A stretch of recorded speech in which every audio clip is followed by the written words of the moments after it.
একটা কুকুর একটা ছোট মেয়ের জীবন বাঁচালো। মিয়া ছিল খুব আনন্দময় একটা ছোট মেয়ে, আর তার সেরা বন্ধু ছিল ব্রুনো নামের একটা কুকুর।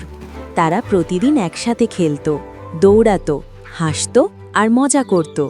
কিন্তু একদিন মিয়া একটু বেশি দূরে চলে গেল, জঙ্গলের ভেতরে। হঠাৎ সে পিছলে পড়ে গেল। হঠাৎ সে একটা গর্তে আটকে গেল। ব্রুনো, আমাকে বাঁচাও! ব্রুনো ভয় পায়নি। সে দৌড়ে বাড়ির দিকে চলে গেল সাহায্য আনতে। সে মিয়ার মাকে ডেকে নিয়ে এলো। তারা দ্রুত মিয়ার কাছে পৌঁছল আর তাকে নিরাপদে বের করে আনলো। মিয়া ব্রুনোকে জড়িয়ে ধরল। তুমি আমার হিরো। কারণ সত্যিকারের হিরোরা ঘেউ ঘেউ করে।